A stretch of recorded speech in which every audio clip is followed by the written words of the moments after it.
ইউরোপের বিমানবন্দরে সাইবার হামলার বিস্তারিত জানাতে এই মুহূর্তে আমাদের সাথে লন্ডন থেকে যুক্ত আছেন শরীফুল ইসলাম চৌধুরী।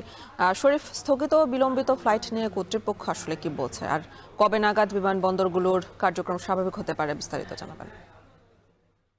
এ নিয়ে আপনি যেমনটা দেখছিলেন যে যুক্তরাজ্যের সবচেয়ে ব্যস্ততম হিথ্রো এয়ারপোর্টে সাইবার হামলার শিকার হয়েছে, যার ফলে যাত্রীরা মূলত সবচেয়ে বেশি ভোগান্তিতে পড়ছেন এবং দীর্ঘ লাইন সৃষ্টি হয়েছে। এবং কর্তৃপক্ষ বলছে যে ইতোমধ্যে প্রায় 10টি ফ্লাইট বাতিল হয়েছে এবং 129টির মতো ফ্লাইট এই পর্যন্ত 129টির মতো ফ্লাইট বিলম্বিত হচ্ছে।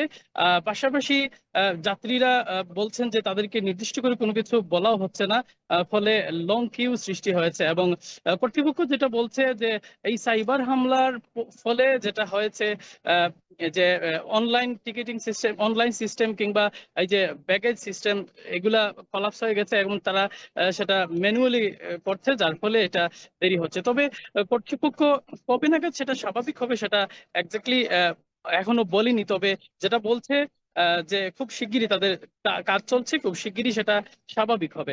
পাশাপাশি পাশাপাশি যাত্রীদের সবাইকে বলা হচ্ছে যে আহ, আহ, নির্দিষ্ট এয়ারলাইন্স এর সাথে তারা যোগাযোগ করতে এবং পরবর্তী ফ্লাইটের জন্য কিংবা যাদের নতুন করে যাদের ফ্লাইট রয়েছে তাদেরকে বলা হচ্ছে যে যাত্রীদের সাথে যোগাযোগ করতে।